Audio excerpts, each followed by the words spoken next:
Hey, everybody. Welcome to the Too Much on Her Plate podcast with me, Dr. Melissa McCreary. This is the place to be if you are ready to ditch the diets and find your own true way to creating freedom from overeating and emotional eating without more overwhelm and without more stress. Whether you are new to the podcast or a longtime listener, I made something for you. For a while now, I have been getting questions and comments from listeners saying, I love the podcast and I would really like a guide to how to digest past episodes. Where do I start? What would be most helpful? And so I've created a roadmap for you. The Freedom from Overeating Roadmap for Smart Busy Women is a guide to must-listen podcast episodes. It's your roadmap for how to get started or podcast episodes that you might want to revisit because they are super helpful for understanding the approach that I take in the podcast. And in addition to this free user guide, I have also included resources for beginning to address the reasons that you overeat.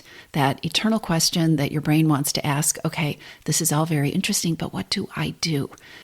If you haven't downloaded it yet, go to toomuchonherplate.com/map, M-A-P, and grab your own copy of the Freedom from Overeating Roadmap and Podcast Guide. Hit pause, do that first, and then let's dive into this week's episode.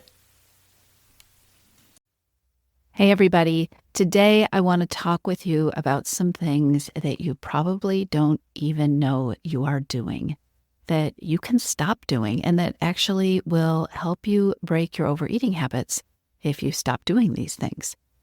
Actually, this whole idea of doing things and not doing things is really important. We are hardwired to approach a problem or approach something that we want to have happen, approach a goal with the idea of doing. What do I do? What do I need to do? And as high achievers, we can do ourselves right into overwhelm and burnout or plans that are too big or too overwhelming that we cannot sustain. And we can certainly use doing and overdoing and the belief that we always need to be doing more or we're not doing enough to create a cycle that leads to overeating and emotional eating. So today, in this Greatest Hits of Summer podcast, I want to share a Q&A episode with you where I am reviewing 3 ways to end overeating habits, 3 things that you can stop doing that will make everything else flow easier. Breaking these cycles does not have to be hard. Breaking these cycles does not require a lot of hard work. That's actually deprivation thinking. So take a listen to the episode, see what you can stop doing, and join me over in my free Facebook group. I'll tell you about that in a minute, where you can submit the questions that you would like me to address in future podcast episodes. Hey everybody, welcome back to the podcast. Today I have some straight talk for you about what's going on with your eating, with your overeating, with emotional eating, and with weight. But first, I have some news for you. I am going to be doing a series of podcast episodes. Hopefully, if things go as planned, it's going to be an ongoing series of podcast episodes that are going to be devoted to answering your questions. Your questions about creating freedom from overeating, your questions about your challenges with emotional eating, overeating, and what it takes to create peace with food. And what I would like in order to do this series is, wait for it, I would like your questions. So, before we dive into this episode of the podcast, I want to tell you how you can submit your question or the thing you'd like help with for the podcast Q&A. I'm going to be collecting questions from my free private community, which is over on Facebook. Oh, wait, you didn't know I have a free private community over on Facebook? Well, I do. So if you haven't joined the group over there, you definitely want to. That's the first step. I'll put the link in the show notes, or you can go to facebook.com/groups/too much on her plate, all one word. Or you can just go into Facebook and search for the Freedom from Emotional Eating and Overeating group. Just search Freedom from Emotional Eating and Overeating, a non-diet community, and Facebook will lead you right to the group. Once you are in the group, just post your question over there, and then I am going to be selecting from the submissions for upcoming podcast content. So you can get your question answered and have an episode devoted to talking about that topic. Also, the group is a great free source of resources about all the stuff that I talk about on the podcast. It is a place to connect with about 3,000 women now about podcast episodes and topics related to the podcast episodes. And it's a place where you can escape the diet and the deprivation talk and focus on making changes that work and changes that last. So get on over there, give me your questions, what you would like me to answer on an upcoming podcast episode. I think it's going to be a lot of fun. Again, it's facebook.com/groups/too much on her plate, or you can search for the Freedom from Emotional Eating and Overeating group on Facebook. Okay, now for today's episode. Today I have some straight talk for you about what's going on with your eating, why you are stuck, if you're stuck with your eating, straight talk about vicious cycles with food and weight, and why what you're doing isn't working. If it's not working, it isn't working. First, know this is the case.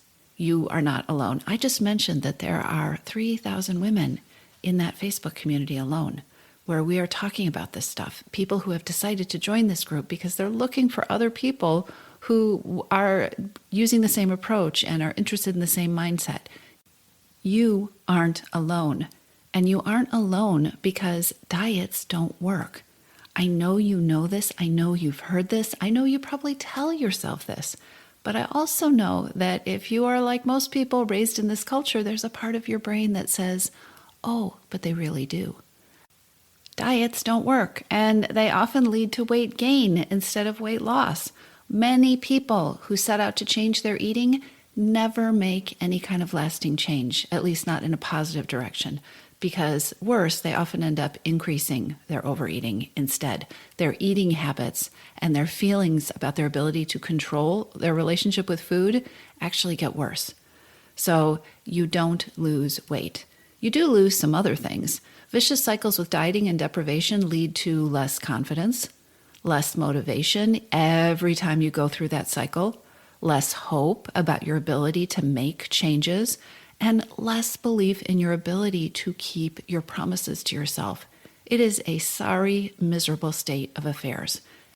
I know a lot of smart women who feel like they have been trying to change their eating habits forever. And I'm guessing that at least a part of you can relate. Also, as a side note, just think about how much money is being made by the fact that smart women like you are going in circles and endlessly starting over. It's a racket. You're not alone, right? You are not alone in this whole game, in this whole cycle. You know the one. You set a date. You prepared yourself. You tried. You started the program. You bought the salad greens. You cut up the vegetables. You made the plans. And you've probably had the experience of feeling like it all unraveled eventually or right away. You got off track or things just fizzled out. I am going to repeat something important here. It is not your fault.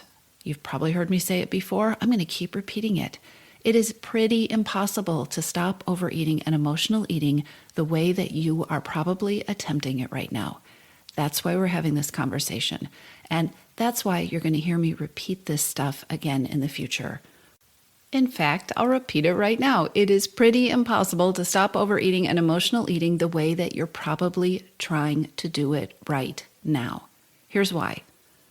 Although we don't know each other, I am willing to bet that your relationship with food is complicated.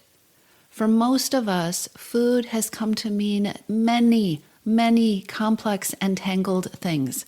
Food is love. Food is a reward. Eating with abandon is freedom or a treat. It's liberation. Food is comfort. Eating calms you. When you're bored, eating is something to do. Sweets might take the edge off your anger. Sugar gives you quick energy. That extra scoop of ice cream is the way you take care of yourself. And that's just a few examples. I could go on and on and on. We have so many habits and thoughts and reactions and feelings that have become linked to food. It is complicated. But wait, that's not all of it. There's more. This is what the rest of the picture, your picture, just might look like. You're busy. You might be functioning on too little sleep. Your stress level might be higher than you'd like it to be on many days, or it might even feel like most of the time. You've got a ton of responsibilities, and your energy seems like it gets dispersed taking care of all of the responsibilities, and then there's very little left over. Maybe your heart is very big, or your tolerance for saying no isn't very strong, and you tend to give a lot with not very much left over for you. You might very likely be operating with seriously limited bandwidth. I mean, think about all the things I just mentioned. And now, on top of all of this, because did I mention that you're doing an amazing job at holding a ton of pieces together on a daily basis, getting everybody where they need to go, maybe rocking a business or your professional life and making it look easy on the outside? Now, on top of all of this stuff, you want to attempt to mess with how and what you eat?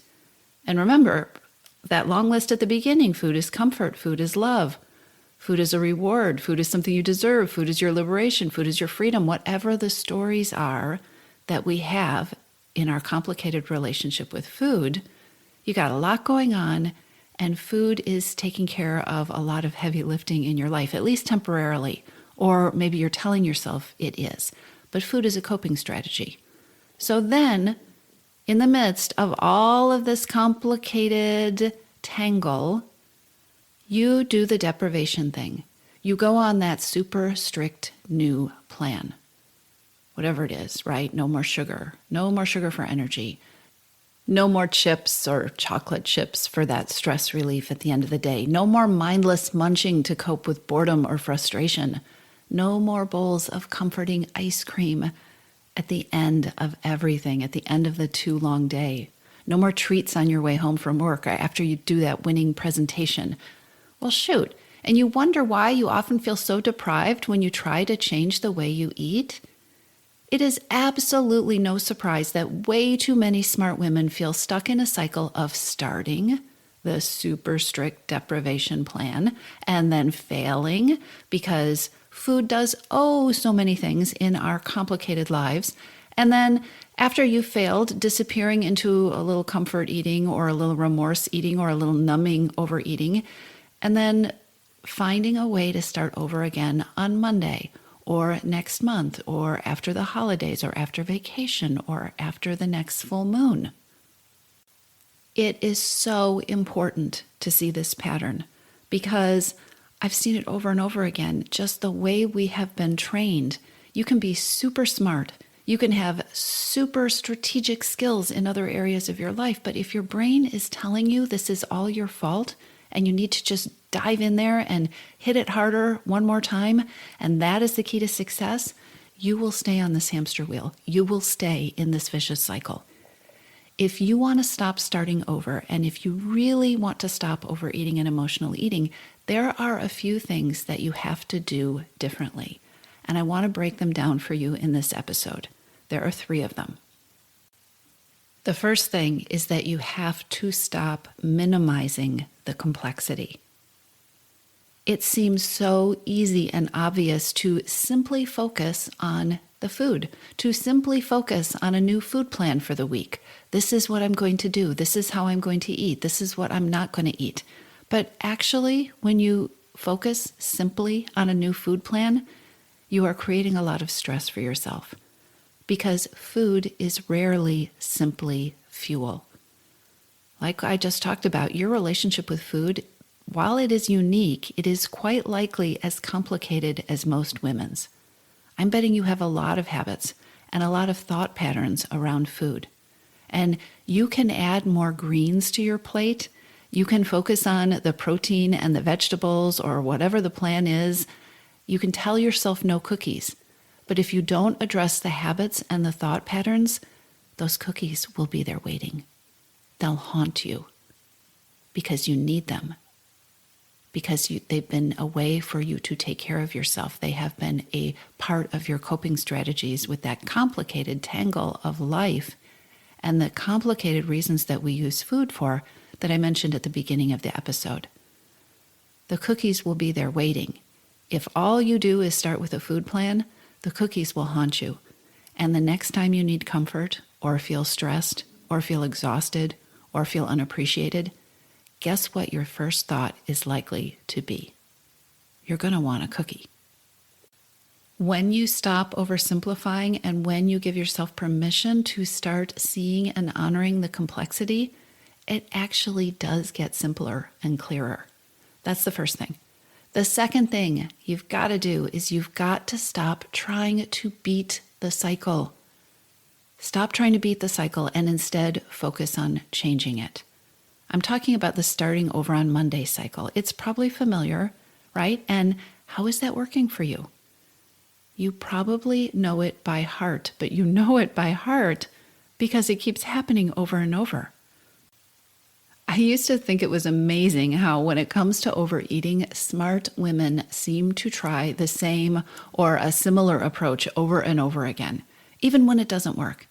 And then I realized it's not us smart women, it's something diet mentality teaches us to do. Diet mentality teaches that mental strength and perfect execution are the answer. And if a diet doesn't work, or if a food plan doesn't work, you're fed this misbelief that it is your fault, that you failed. You're fed the idea that if you can just get your crap together, all of this will work out. All will be absolutely peachy. You will get those results. Success is waiting for you if you can get stronger. Right.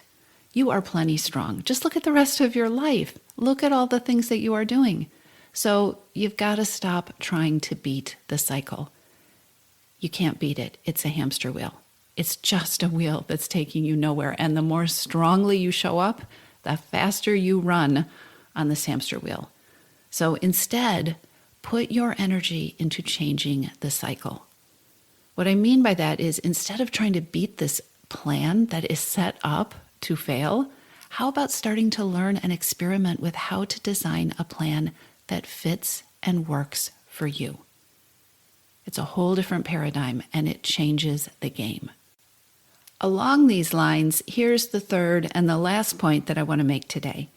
It is time to stop creating plans for yourself that you know you can't follow for more than a few days or weeks, or maybe in some cases even years. But you know they're not for you and you know they won't last. I know a lot of women who are masters at creating results, or who are superb at losing 10 pounds fast or being super disciplined for 24 hours or 30 days. I've heard so-called experts say that getting you these quote-unquote quick wins is where the income is. There is money in this industry in delivering fast results, especially if these dramatic fast results are ones that you have to continue to recreate. The industry is getting results. They're making a lot of money, but you're not. I know, and I work with plenty of women who could, when they come to me, they could write their own book on the advice and the plans they have tried to follow and the lists, the literal lists that they have in their head of what they are telling themselves they are supposed to be doing, what they should be doing. What all these women have in common is that they are incredibly frustrated by the lack of lasting long-term results that they have been able to achieve. And over time, they have found it harder and harder to get started on that starting over plan one more time, partly because over time it becomes clearer and clearer that it isn't going to work. My straight talk for you today: you deserve better. And the first step is to give yourself permission to let go of what isn't working. And not just let go of what isn't working, but to stop beating yourself up for plans that are actually failing you. That's the first step. And then, and only then, when you have given yourself permission to let go of what isn't working and to stop blaming yourself for that, start using your smarts and your discernment to begin investigating the complexity of your relationship with food. It is a different kind of process. You have to start exploring the tangles before you can figure out how to untangle them. That is how you get somewhere. Diets don't work. Plans that start with a food plan aren't addressing what you need for lasting change, and you deserve better. And here's the thing. When you start switching over to this kind of thinking, it sounds vague. It sounds complicated. Starting a food plan sounds so simple. Okay, sign me up. I will do these 3 things and I won't do these 4 things and all will be right with the world, right? Diets don't work. You deserve better. You deserve a plan that addresses the complexity of your life. What you have been doing hasn't been working, and you deserve better. Let that in. The steps, how to do it differently, that whole new approach, it may sound complicated. That's okay. Keep listening to the podcast. Check out the You're Missing Piece program. I love making these things as simple and step-by-step as possible and lightening things up as we do it. But start by getting off the hamster wheel. Stop running harder. Stop blaming yourself. Diets don't work. Deprivation isn't the answer, and you deserve better. I'll talk to you soon. If you're ready to lose your overeating and emotional eating habits, and you are ready to step into a relationship with food that fits you, one that doesn't rely on willpower and deprivation, then now is the time to join Your Missing Piece. Enrollment is open, and this is the perfect time to join me. Go to toomuchonherplate.com/freedom, or just click on the link in the show notes. Your Missing Piece is the program where I show you step-by-step how to create freedom from overeating with a unique combination of psychologist-designed, personalized work with me, coaching, and smart strategy. You'll learn how to reclaim your power, ditch the diets, and create results that are built to last. Check it all out at toomuchonherplate.com/freedom, and I'll see you inside.